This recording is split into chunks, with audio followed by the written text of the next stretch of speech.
Hi guys, welcome back from another video live with Dearly. Why are you laughing? Because my sister is giving me a light Yeah, support us. so that you guys can see me. Okay guys, today's video it's about business. You know what? Because my brother Abel, he have a new business. He's been thinking this business for so many long, and finally he do it today. Today is the day that he's going to start doing his business. It's nighttime, matter of fact. Yeah. What is that? That's from the popsicle? Yeah. Yeah. So guys, with no further ado, I'm gonna show you what my brother Abel business. Okay guys, this is the business that I'm talking. They look super busy guys. Sorry about the messy here because everybody it's super duper busy. They're doing business and they're getting busy.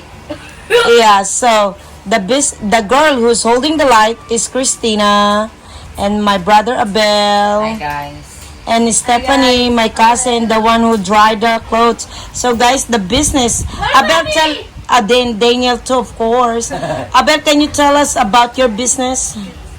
Oh, it's actually, we call this ukay-ukay. It's like clothes, different styles of clothes.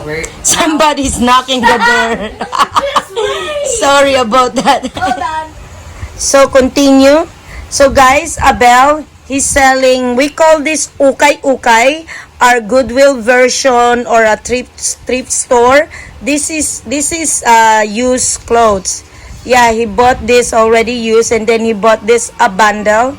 He bought this like 7,000 pesos, which is like close to at least $180 for 150 pieces.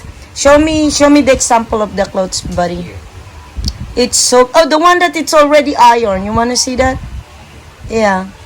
Yeah, he's selling that. We have here. See You how wear this one it's at so the office. beautiful. Yeah, You it's so work in. beautiful.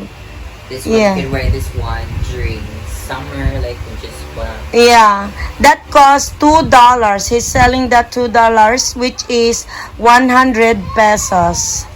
Yeah. So Stephanie, his assistant, is ironing the dress so that it looks beautiful. She only ironed the front. Yeah, looks presentable because guys, they are going to sell that online. Before the end this video, I'm gonna show you how he's going to sell that through online. So here's all the clothes. Look at that. He put it all in hangers. Everything. We are now See that? sorting the stylish one. What, Abel? We are now sorting the very stylish one and the not so stylish. Like you can wear this one outside and this one, you can wear this one inside the house. Yeah, so Abel, he's gonna show you how he's going to sell this online. Just for you guys. Okay guys, I'm just showing you how Abel is going to sell these clothes. At first, he bought this mannequin. Yeah, I bought this online for like $3. Yeah, so it's so beautiful. And then he put clothes in it, on it. So he have a ring light here too, so that you can see all that, so that he can see and show her viewers online that if there's an effect or anything, guys, whatever effect of the clothes, you have to say it so that you don't get a bad review.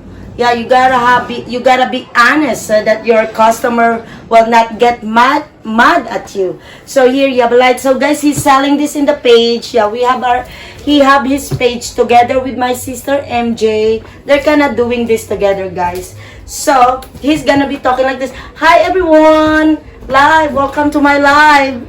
So he's gonna sell at clothes piece by piece. So this is Abel, guys. This is his first ever business that he's going to do, and this is his first business, so that he